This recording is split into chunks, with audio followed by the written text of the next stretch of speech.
बिग्रिन लागेको माहौल सम्हाल्दै नेपाल र भारतबीच 7 बुँदे सम्झौता के परे त यसबारे सम्पूर्ण जानकारी। प्रधानमन्त्री पुष्पकमल दाहाल प्रचण्ड र भारतीय राष्ट्रपति मुर्मूबीच भेटवार्ता।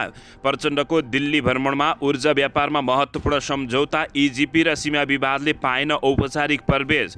नेपालबाट भारतले आगामी 10 वर्षमा 10,000 मेगावाट विद्युत किन्ने मोदीको प्रतिबद्धता। प्रचण्ड विरुद्ध युद्ध अपराधको मुद्दा चलाउन माग गरेको निवेदन दर्पित गर्ने आदेश विरुद्ध फेरि निवेदन। प्रचण्ड र रवि लामिछानेपछि बालेन शाह पनि भारत भ्रमणमा। उपमेयर सुनिता डङ्गोललाई कार्यवाहकको जिम्मेवारी। भारतबाट रवि लामिछानेको अपिल, शान्त विद्रोहका चरणबद्ध कार्यक्रमहरू सुरु गर्नुहोला। सांसद विकास कोष खारेजीको माग गर्दै राष्ट्रिय स्वतन्त्र पार्टीद्वारा सङ्कल्प प्रस्ताव।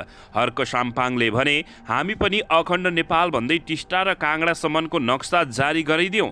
पूर्व उपप्रधानमन्त्री टोपबहादुर रायमाझी सहित 15 जनाको बयान सकियो। आज पूर्व गृहमन्त्री बालकृष्ण खाँडसहित 3 जनाको बयान हुने। नागरिकता विधेयक प्रमाणीकरण भारतको स्वार्थमा भएको चित्रबहादुर केसीको दावी। दरबार हत्याकाण्डको 22 वर्ष पुरा, अझै रहस्यको गर्भमै हत्याकाण्ड। भैरवा र पोखरामा उडान गर्न भारतीय एयरलाइन्स कम्पनीलाई प्रधानमन्त्री पुष्पकमल दाहाल प्रचण्डको आग्रह। नागरिकतामा राष्ट्रपतिको निर्णय विरुद्ध रिट लिएर सर्वोच्च अदालत पुगे कानुन व्यवसायी। नेता झलनाथ खनालको भनाई, नागरिकता विधेयक प्रमाणीकरण गर्नु संविधान विपरीत हो। पूर्व राजा ज्ञानेन्द्र शाहलाई झलनाथ खनालको निकै कडा चेतावनी। गुण्डागर्दी बन्द नगरे देशभर गतिविधि गर्न दिँदैनौ। गौतम बुद्ध विमानस्थलका लागि भारतले दियो उपकरणमा आधारित अवतरण प्रणालीको अनुमति। र नक्कली भुटानी शरणार्थी प्रकरणमा फरार रहेका महर्जन अदालतमा हाजिर। काङ्ग्रेसप्रति जनताको निराशा बढेको, पार्टीलाई सुधार गर्नुपर्ने भन्दै गगन कुमार थापाको माग। 70 जिल्लाका निर्वाचन कार्यालय खारेज गर्ने सरकारको निर्णय। निर्वाचन आयोगको स्वायत्तमाथि असर। पोखरामा राप्रपाको प्रदर्शन। राष्ट्रपति र प्रधानमन्त्रीको पुतला दहन। मोदीको वचन, नेपालमा रासायनिक मल कारखाना खोल्न भारतले सघाउँछ। भारतबाट बढेर आयो डिजल र पेट्रोलियम पदार्थको मूल्य, ग्यासको भने घट्यो। नागरिकता विधेयकमा राष्ट्रपति र प्रधानमन्त्रीको अक्षम्य गल्ती। नागरिकता विधेयक प्रमाणीकरण विरुद्ध सडक आन्दोलन समेत गर्ने राष्ट्रिय स्वतन्त्र पार्टीको चेतावनी। यता प्रधानमन्त्रीले भारतको चाहनामा आँखा चिम्लेरै सहमति जनाएको नेकपा एमालेका नेता शङ्कर पोखरेलको दावी। अब हेर्नुहोस् पुरा समाचार।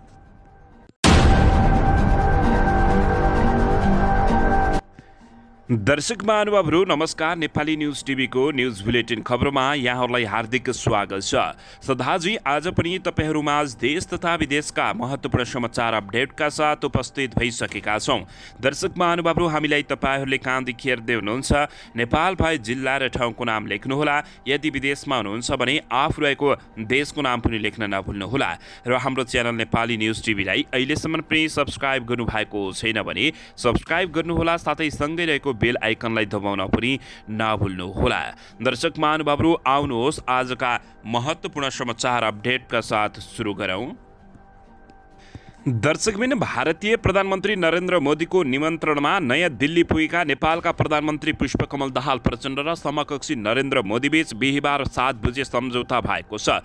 हैदराबाद हाउसमा बिहिबार भएको प्रतिनिधि मण्डल स्तरीय वार्तापछि नेपाल र भारतबीच 7 बुँदे सम्झौता भएको हो। द्विपक्षीय छलफलपछि प्रधानमन्त्री दाहाल र मोदीबीच नेपाल भारत पारवाहन सम्झौता, नवीकरण सीमा पार पेट्रोलियम पाइपलाइनलाई अमलेजगञ्जबाट चितवनसम्म ल्याउने र सिलगढीबाट झापासम्म पुर्याउने सहमति भएको छ।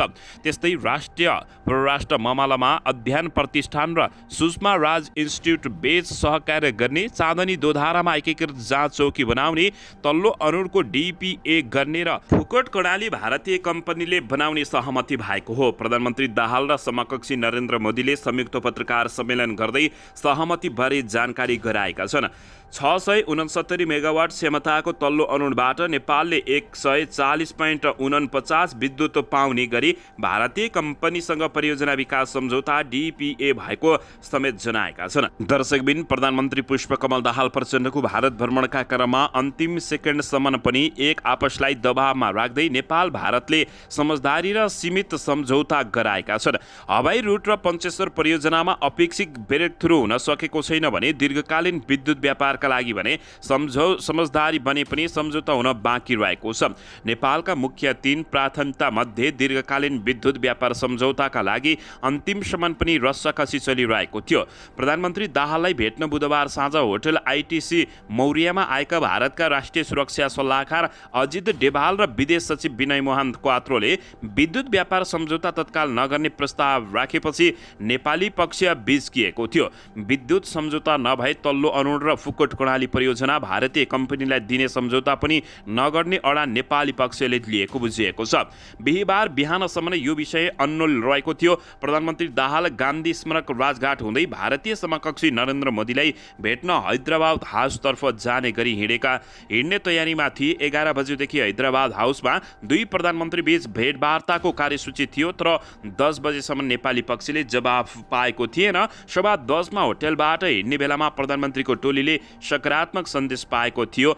अझ प्रधानमन्त्री बीच वार्ता भइरहेका बेला 11:30 मा मात्र दुवै पक्षका अधिकारीहरू ठोस समझदारीमा पुगेका थिए। दर्शकबिन, यसैबीच नेपाली टोलीलाई विश्वस्त बनाउन प्रधानमन्त्री नरेन्द्र मोदीले 10 वर्षमा 10,000 मेगावाट विद्युत किन्ने घोषणा गरेका थिए। लगत्तै प्रधानमन्त्री प्रचण्डले यो सकारात्मक सन्देश भएको बताएका थिए। यता भारत भ्रमणमा रहेका प्रधानमन्त्री पुष्पकमल दाहाल प्रचण्डले भारतका राष्ट्रपति द्रौपदी मुर्मुसँग शिष्टाचार भेटवार्ता गरेका छन्। राष्ट्रपति भवनमा हिजो भएको भेटवार्तामा उनीहरूबीच द्विपक्षीय हितका विविध विषयमा कुराकानी भएको समेत बताइएको छ। सो क्रममा उनीहरूबीच नेपाल भारत सम्बन्धका विभिन्न आयामबारे छलफल भएको परराष्ट्र मन्त्रालयले जानकारी दिएको छ। प्रधानमन्त्री दाहालले हिजै भारतका उपराष्ट्रपति जगदीप धनखडासँग पनि शिष्टाचार भेटवार्ता गरेका थिए। हिजै प्रधानमन्त्री दाहाल र उनका भारतीय समकक्षी नरेन्द्र मोदी बीच भेटवार्ता भएको थियो। भारतीय प्रधानमन्त्री नरेन्द्र मोदीको निमन्त्रणमा प्रधानमन्त्री पुष्पकमल दाहाल प्रचण्ड नेपाली प्रतिनिधिमण्डलको नेतृत्व गर्दै बुधबार नयाँ दिल्ली पुगेको हो। दर्शकबिन, यसैबीच यता प्रचण्ड रवि लामिछानेपछि काठमाडौँका मेयर बालेन्द्र शाह पनि लगातार भारत भ्रमणमा पुगेका छन्। उपमेयर सुनिता डङ्गोललाई कार्यवाहकको जिम्मेवारी दिएका हुन्। काठमाडौँ महानगरपालिकाका मेयर बालेन्द्र शाह भारत प्रस्थान गरेका छन्। उनले भारत जानुका कारणबारे भने खुलासा गरेका छैनन्। उपमेयर सुनिता डङ्गोललाई कार्यवाहकको जिम्मेवारी दिएर काठमाडौँका मेयर बालेन्द्र शाह बिहीबार भारत प्रस्थान गरेका हुन्। कार्यवाहकको पत्रमा उनले कामको सिलसिलामा काठमाडौँ बाहिर जानु परेको उल्लेख गरेका छन्। 18 जेठदेखि फर्केर नआउन्जेलसम्मका लागि कार्यवाहकको जिम्मेवारीमा रहेर कार्य गर्न मेयर बालेन्द्र शाहले सुनिता डङ्गोललाई अख्तियारी दिएका छन्। बुधबार प्रधानमन्त्री पुष्पकमल दाहाल प्रचण्ड भारतको औपचारिक भ्रमणमा त्यसतर्फ गएका थिए। सोही साँझ राष्ट्रिय स्वतन्त्र पार्टीका सभापति रवि लामिछाने पनि भारत प्रस्थान गरेका थिए। प्रचण्ड र रवि लामिछाने भारत भ्रमणमा रहेका बेला काठमाडौँका मेयर बालेन्द्र शाह पनि भारत प्रस्थान गर्नुलाई अर्थपूर्ण रूपमा हेरिएको छ। प्रधानमन्त्रीको भ्रमण औपचारिक भए पनि रवि लामिछाने र बालेन्द्र शाहको भ्रमण संयोग मात्रै हो वा अन्य उद्देश्यमूलक हो भन्नेबारे उनीहरूले खुलासा नगरेको जानकारी प्राप्त भएको छ। दर्शकबिन, अन्ततः प्रधानमन्त्री प्रचण्ड र रवि लामिछानेपछि बालेन्द्र शाह पनि भारत भ्रमणमा गएका छन्। दर्शकबिन, यसैबीच यता सांसद विकास कोष खारेजीको माग गर्दै राष्ट्रिय स्वतन्त्र पार्टीले संकल्प प्रस्ताव दर्ता गरेको छ। राष्ट्रिय स्वतन्त्र पार्टी रासपाका सांसदहरूले संसदीय क्षेत्र पूर्वाधार विकास कार्यक्रम खारेजीको माग गर्दै संघीय सांसद सचिवालयमा संकल्प प्रस्ताव दर्ता गराएका छन्। आर्थिक स्रोतको उचित उपयोग हुन नसक्ने भन्दै राष्ट्रिय स्वतन्त्र पार्टीका सांसदहरूले अर्थ मन्त्रालयबाट उक्त कार्यक्रमका लागि तत्काल बजेट विनियोजन कार्य रोक्न समेत माग गरेको छ। हिजो राष्ट्रिय स्वतन्त्र पार्टीका उपसभापति एवं सांसद डोल प्रसाद अर्याल, सुमना श्रेष्ठ, सन्तोष परियार, विराज भक्त श्रेष्ठ, गणेश पराजुली, मनिष झा, असीम शाह, हरि ढकाल, तोसीमा कार्की र विनिता कठायत लगायतले संघीय सांसद सचिवालयमा संकल्प प्रस्ताव दर्ता गराएका हुन्। असहज आर्थिक परिस्थितिमा यस्तो कार्यक्रमले जनतामा आर्थिक भार थप्छ, बजेटको विश्वसनीयतामाथि नै प्रश्न चिन्ह खडा रहेको छ। संकल्प प्रस्तावमा उल्लेख गरिएको छ। सरकारले अर्थ मन्त्रालयबाट बजेट विनियोजन कार्य तत्काल रोकी उक्त बजेट अन्य आवश्यक विकास निर्माणका कार्यका लागि समेत परिचालन गरियोस् भनेर उनले माग गरेका छन्। दर्शक महानुभावहरू, यसैबीच भारतबाट रवि लामिछानेले अपिल गर्दै शान्त विद्रोहका चरणबद्ध कार्यक्रम सुरु गर्नुहोला भनेका छन्। राष्ट्रिय स्वतन्त्र पार्टीका सभापति रवि लामिछानेले शान्त विद्रोहका चरणबद्ध कार्यक्रम सुरु गर्न भारतबाट राष्ट्रपाका सांसदहरूले अपिल गरेका छन्। आफू पूर्णतः गैर राजनीतिक र नितान्त निजी कामले मुम्बई गइरहेको जानकारी गराउँदै उनले जनताले रातभरि दुःख नपाउने गरी विद्रोहका चरणबद्ध कार्यक्रम सुरु गर्न उनले बताएका छन्। राष्ट्रिय स्वतन्त्र पार्टीलाई जनताले ठूलो आशा भरोसा बोकेर संसदमा पठाएको स्मरण गराउँदै उनले संसदीय भूमिकालाई जागिरका रूपमा नभई विद्रोहका रूपमा प्रयोग गर्न समेत आग्रह गरेका छन्। जनताको बाहेक कसैको आवाज सुन्न नपर्ने र मुलुकको हित बाहेक कसैको पनि हितमा ध्यान दिन नपर्ने उल्लेख गर्दै उनले 3वटा कुरा स्मरण गराएका छन्। उनले हामी किन राजनीतिमा आयौँ, हामीले नेपाली जनताले किन भोट दिएर 84 सालमा जनतालाई हामीलाई कहाँ हेर्न चाहन्छन् भन्ने स्मरण गर्न समेत आग्रह गरेका छन्। योग्य हुँदै पनि अनागरिक हुन बाध्य पारिएका कैयौँ पीडित नेपालीले आफ्नो नागरिकताको अधिकार प्राप्त गर्नुपर्दछ भन्ने कुरा कहिले कहीँ विमति नरहेको तर नेपाली महिलाहरूलाई पतिको पहिचान नखुलेको लेख्नुपर्ने अपमानजनक प्रावधानको विपक्षमा रहेको उनले बताएका छन्। उनले आफ्नो पार्टीको विज्ञप्ति राम्ररी र पुरै पढ्ने प्रयास पनि गरिदिन शुभेच्छकहरूमा आग्रह गरेका छन्। दर्शकबिन यसैबीच यता नागरिकता विधेयक प्रमाणीकरण भारतको स्वार्थमा भएको चित्रबहादुर केसीले खुलासा गरेका छन्।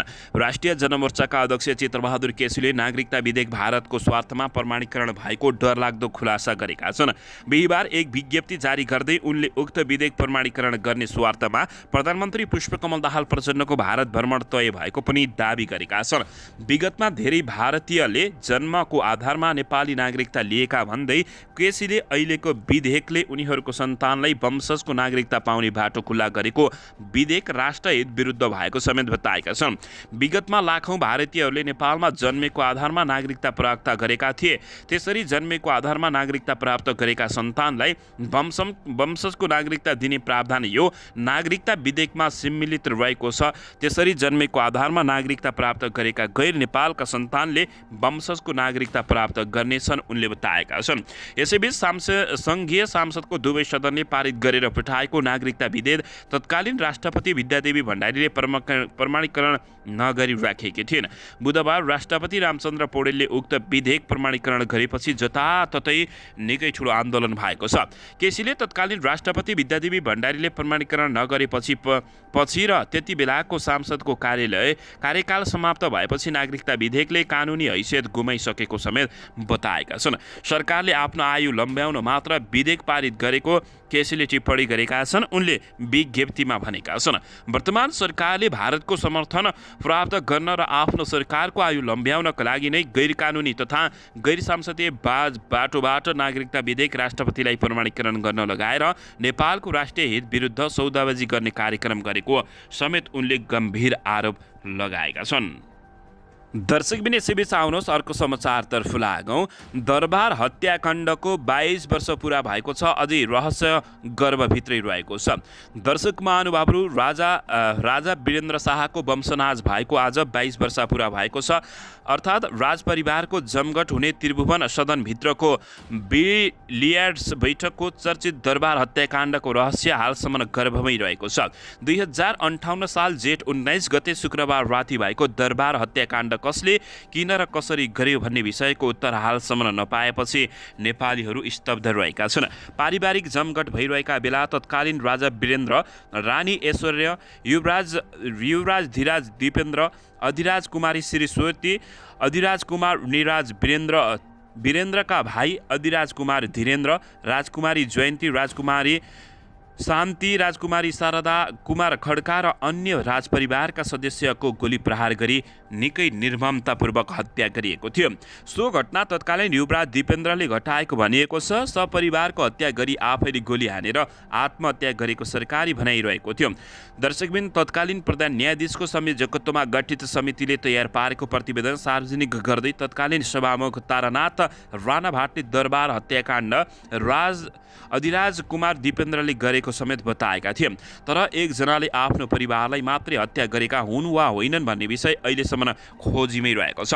हरेक सरकारले सत्ताको बागडोर सम्हाल्दा दरबार हत्याकाण्डको छानबिन गर्ने उद्घोष गर्ने गरेका छन्। 2 दशक बितिसक्दा पनि सो विषयमा छानबिन भएको छैन। हत्याकाण्डको छानबिन हुन नसकेपछि सो घटना भएको त्रिभुवन सदन सर्वसाधारणले अवलोकन गर्न पाएका छन्।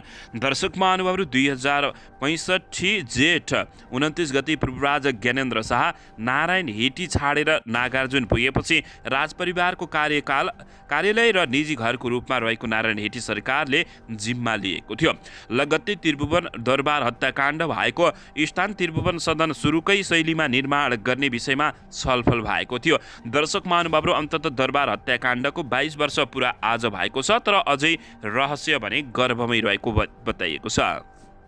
दर्शकबिन यसैबीच आउनुहोस् अर्को समाचारतर्फ लागौँ।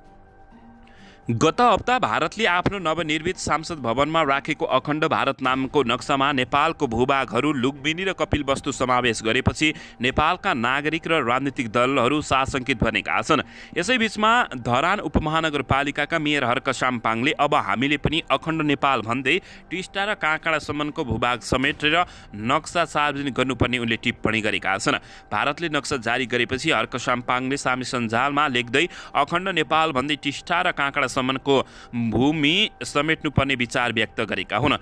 यसअघि नै नेपाली भूभाग कालापानी, लिपुलेख र लिम्बुआधुरीलाई आफ्नो नक्सामा समेटेको भारतले अहिले फेरि लुम्बिनी र कपिलवस्तुलाई समेत आफ्नो क्षेत्रभित्र देखाउन खोजेपछि नेपाली नागरिक आक्रोशित बनेका छन्। हर्क साम्पाङको यो भनाइ हामी पनि अखण्ड नेपाल भन्दै टिस्टा र काँगडासम्मको नक्सा बनाऊ भन्ने भनाइलाई तपाईँहरूले कुन रूपले हेर्नुहुन्छ अवश्य पनि प्रतिक्रिया दिन नभुल्नुहोला। दर्शकबिन यसैबीच आउनुहोस् अर्को समाचारतर्फ लागौँ। नक्कली भुटानी शरणार्थी प्रकरणमा पक्राउ परेकाहरूसँग बयान लिने क्रम जारी रहेको छ। आज पूर्व गृहमन्त्री बालकृष्ण खाँडसँग काठमाडौँ जिल्ला अदालतमा बयान लिने बताइएको छ। यही प्रकरणमा पक्राउ परेका भुटानी शरणार्थी नेता टेकनाथ रिजाल र बिहिबार काठमाडौँ जिल्ला अदालतमा हाजिर भएका हरिभक्त महर्जनको बयान लिन पनि बाँकी रहेको छ। उनीहरूको बयान पनि आजै हुने बताइएको छ। बिहिबार भने पूर्व उपप्रधानमन्त्री टोपबहादुर रायमाझी सहित 3 जनाको बयान सकिएको थियो। काठमाडौँ जिल्ला अदालतका न्यायाधीश प्रेम प्रसाद नेउपानेको इजलासमा पूर्व उपप्रधानमन्त्री रायमाझी, आङटाबा शेर्पा र शमशेर मियाले बयान लिएका हुन्। नक्कली भुटानी शरणार्थी प्रकरणमा प्रतिवादीको बयान यही जेठ 12 गतेदेखि काठमाडौँ जिल्ला अदालतमा लिन थालिएको हो। उक्त प्रकरणका आरोपित मध्ये आजसम्म 15 प्रतिवादीले बयान दिइसकेका छन्। उक्त प्रकरणमा आरोपित मध्ये 17 जना पक्राउ परेका छन् भने 13 अझै फरार रहेको जिल्ला प्रहरी परिसर काठमाडौँका प्रमुख दानबहादुर कार्कीले जानकारी दिएका छन्।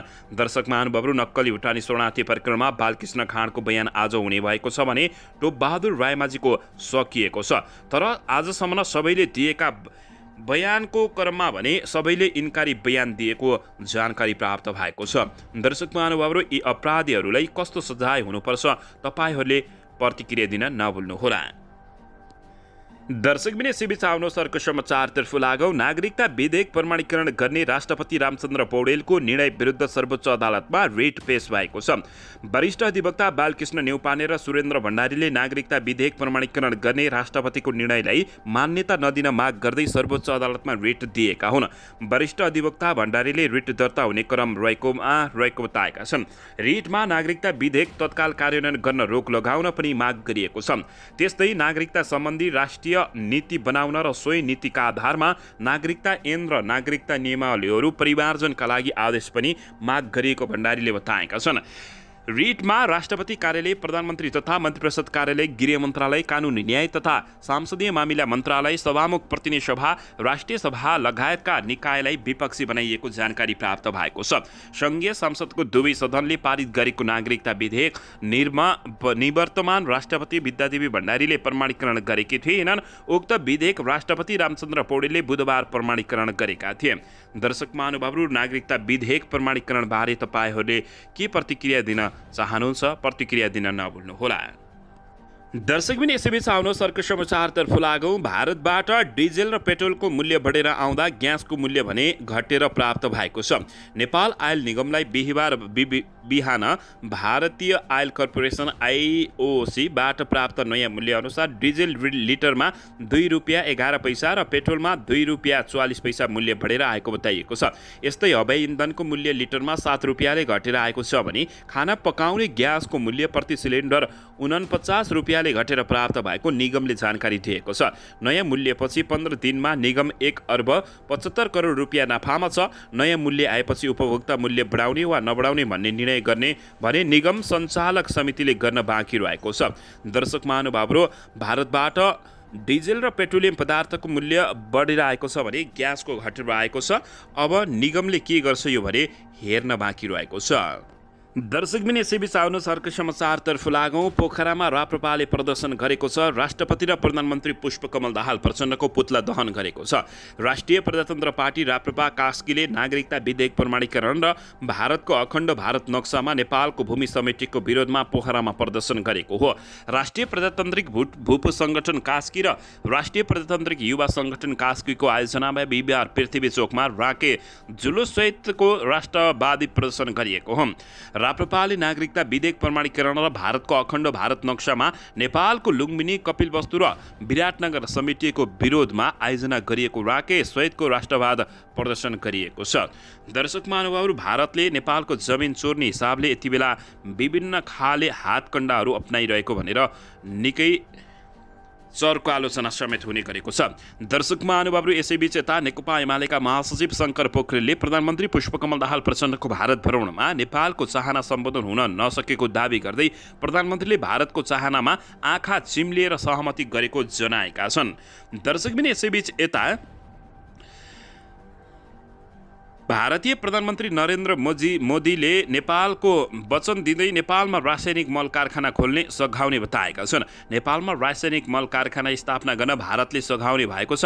प्रधानमन्त्री पुष्पकमल दाहाल प्रचण्डको भारत भ्रमणका क्रममा भारतले यस्तो वचन दिएको छ।